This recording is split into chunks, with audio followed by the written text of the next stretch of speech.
And new at 6, a piece of San Francisco's industrial past is being resurrected. Developers want to turn the old Potrero Power Station into a mixed-use metropolis featuring affordable housing.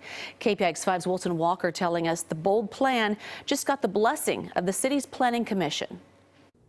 At 29 acres, just the size alone makes this site remarkable for San Francisco. And then there is everything that comes with it.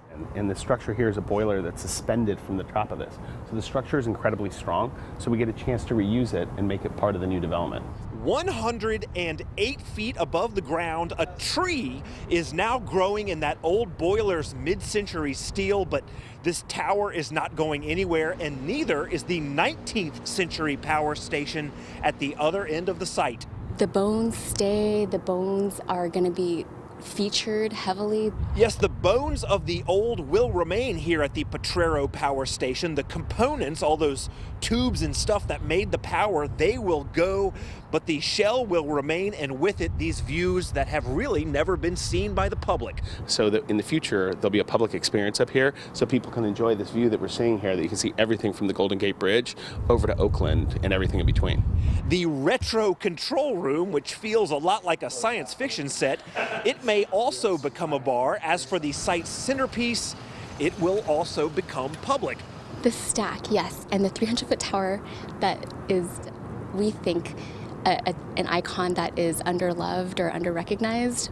And then there is the serious stuff. This development is massive, 1.5 million square feet of office and laboratory space, 100,000 square feet of retail, a homeless prenatal program, and community service space, along with 2,600 new homes. 30% affordable in every phase. Affordability comes in the first phase, and it continues on at 30% throughout the project. And it's slated for rental for AMIs at 72% of the average median income. That is all privately financed, and it was given unanimous approval by the Planning Commission this week. The proposal now moves before the Board of Supervisors. So if approved, what are the developers thinking as far as a timeline for this? You know, these projects get built out over time. You know, Mission Bay kicked off 25 years ago, and it's just finishing up now. My goal is that this project will be completed somewhere between 12 to 15 years. In San Francisco, Wilson Walker, KPIX 5.